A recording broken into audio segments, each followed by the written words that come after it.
Hey everyone, this is Louis7, and today I have a bit of a news/informational roundup for the Gundabad expansion coming to the Lord of the Rings Online. This is sort of in the framework as a what you need to know type video, perhaps. I did want to point out the background gameplay in this video will have some scenes from Gundabad, mainly just world building and that type of stuff. So if you really do want to avoid spoilers as far as what the zone looks like, I recommend just listening to this video instead.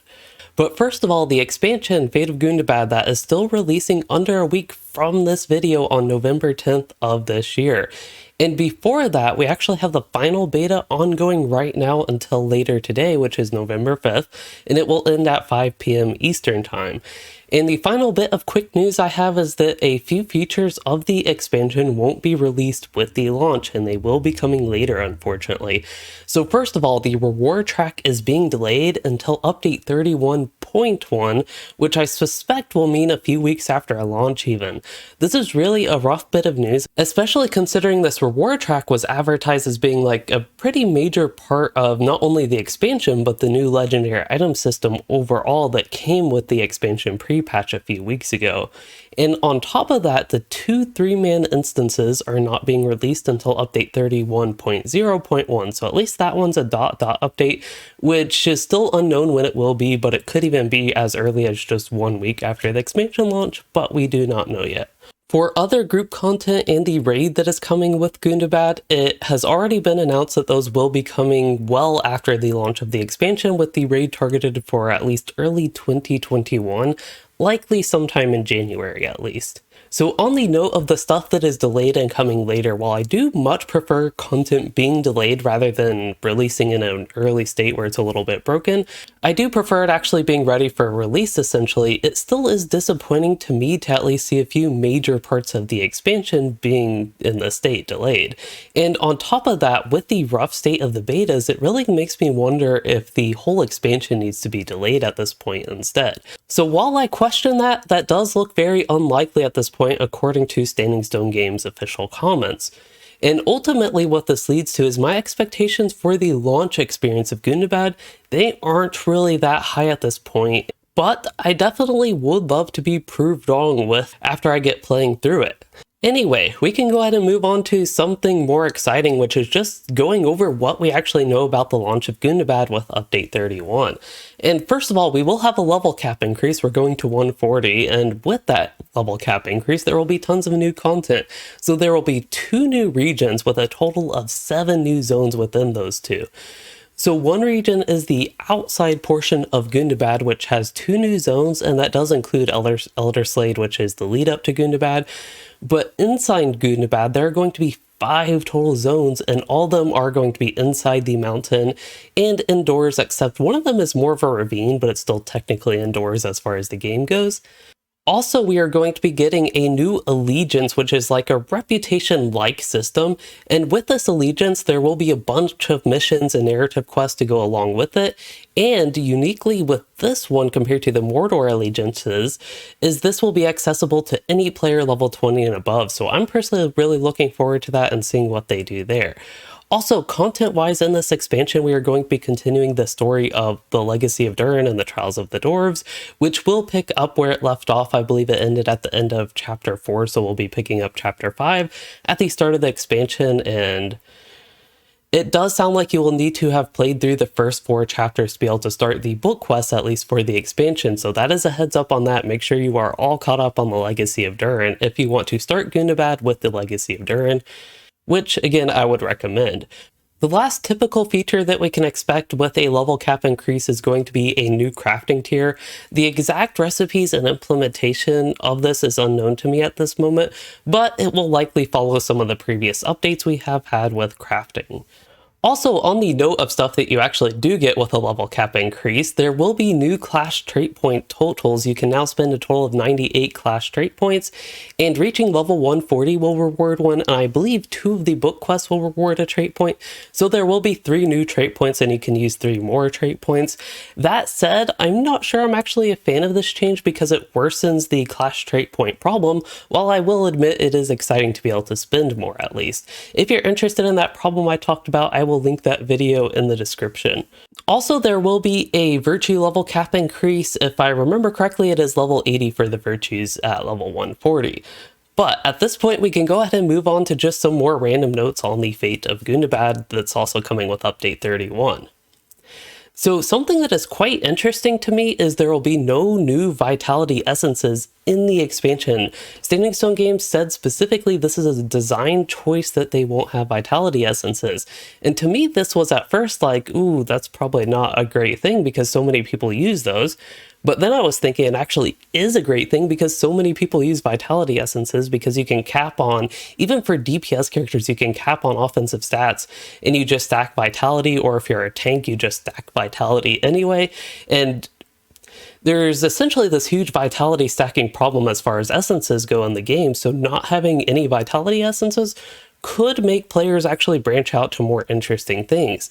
Now, hopefully these other essences, the other stats they provide, especially things like block, parry, and evade, if you think of a tank, hopefully they will actually be useful. That is my biggest concern right now, that essences will feel kinda useless, or just won't feel as impactful as vitality, so hopefully... But yeah, hopefully this just leads to more interesting gearing and building with essences. Moving on, the tactical damage of the new legendary items is going to be bumped by about 10% with update 31, and this is going to bring the tactical allies more in line with the physical allies with the damage boost they got. For some reason, there is a mismatch between the two and how much damage they actually do, so yeah, tactical classes should fare a little bit better after this patch. Also, something that was interesting to me and got me thinking about another change that should maybe happen is that many of the ratings and gear values in-game have been rounded up to the third significant digit for readability.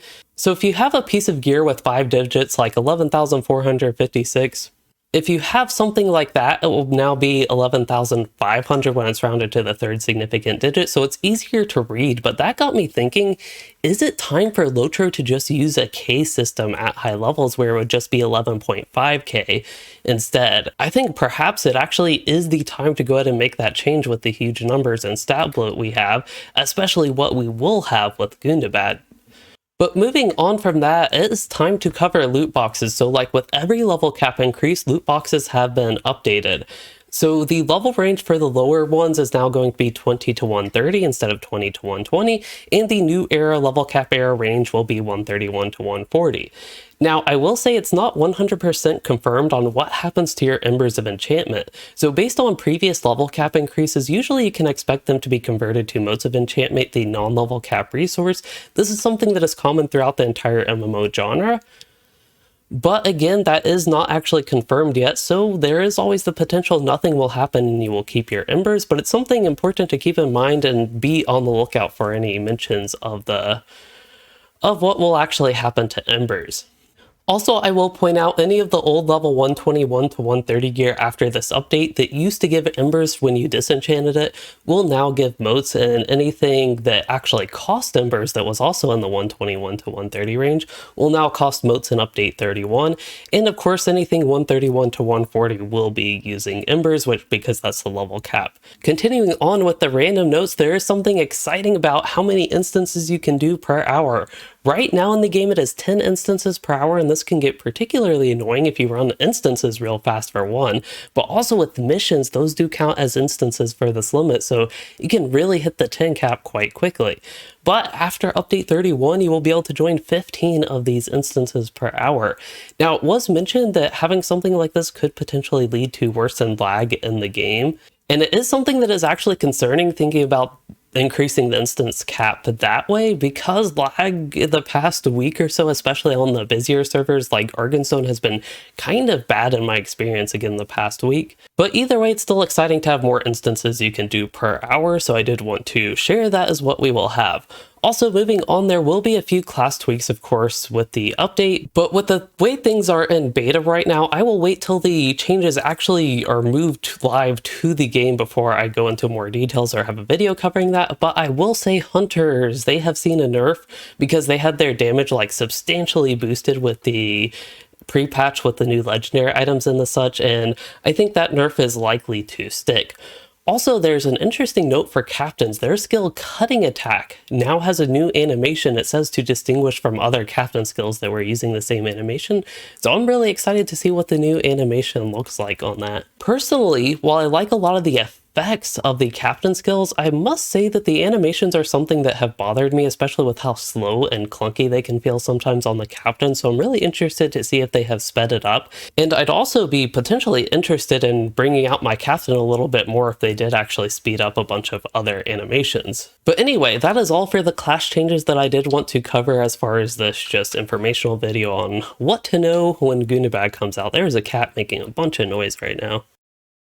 Alright, so the last thing to mention is that player versus monster player PvMP, that is going to get a major update with this expansion, with update 31 even, and notably there are some system changes and reworks, and there's also the long-awaited PvMP gear returning, which it also sounds like, this is something really exciting to me, is for a base set of PvMP gear, at least there's no rank requirement, which I believe will greatly increase the accessibility of starting at PvMP. This is the type of note that I really think the new legendary item system, some of the essence systems in the game, and even gearing at endgame could take a note from, for being something that is player friendly and exciting. Anyway, that is all the information that I did want to share about the important stuff to know going into the Gundabad expansion, with some of the changes we will get based on what we have in the beta and what has been announced elsewhere. I did briefly want to share some of my plans moving forward, and that is I will be able to play on the launch day, that's November 10th. I will be able to play at least that afternoon, evening. I'll try to get a patch video done, as in like the general LOTRO news video that I always do with updates, but I'm honestly not entirely sure I will be able to do that before Wednesday, because I do expect to be busy early that week, and at least up until like midday Wednesday. But after that, I'm actually going to be free, and Thursday is an off day because it is Veterans Day, so I plan to do a pretty long stream of playing through Gundabad content, so that is something for me, and you all, if you're interested in watching that, to look forward to come November 11th.